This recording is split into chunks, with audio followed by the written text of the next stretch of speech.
السلام علیکم۔ پیارے بچوں، آج ہم سیکھیں گے سبق نمبر 22 ڈاکٹر بابا صاحب امبیڈکر، تیسری جماعت، مضمون اردو، مصنف ہیں سلام بن رزاق۔ ایک زمانہ تھا جب ہمارے ملک میں ذات پات کا رواج عام تھا۔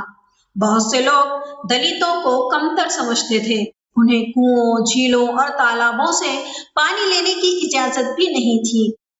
مہاڑ کا چودار تالاب بھی ان میں سے ایک تھا۔ آخر ایک دن لوگ اس ناانصافی کے خلاف اٹھ کھڑے ہوئے اور چودار تالاب کے کنارے پہنچ گئے۔ ان کے لیڈر نوجوان بھیم راؤ امبیڈکر تھے۔ بھیم راؤ پچھڑی ذات سے تعلق رکھتے تھے۔ سب سے پہلے انہوں نے تالاب میں اتر کر پانی کو چھوا۔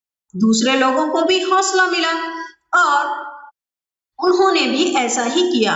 اس طرح تالاب کا پانی سب لوگوں کے لیے عام ہو گیا۔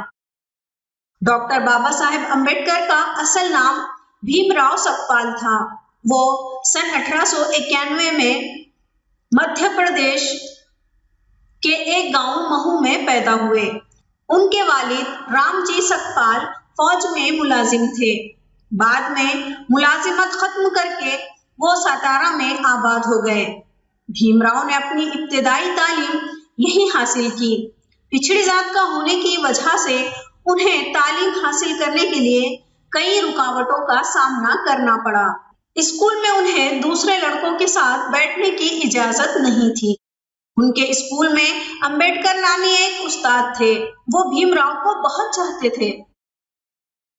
بھیم راؤ کو بھی اپنے استاد سے بہت محبت تھی، اس لیے وہ اپنا نام بھیم راؤ امبیڈکر لکھنے لگے۔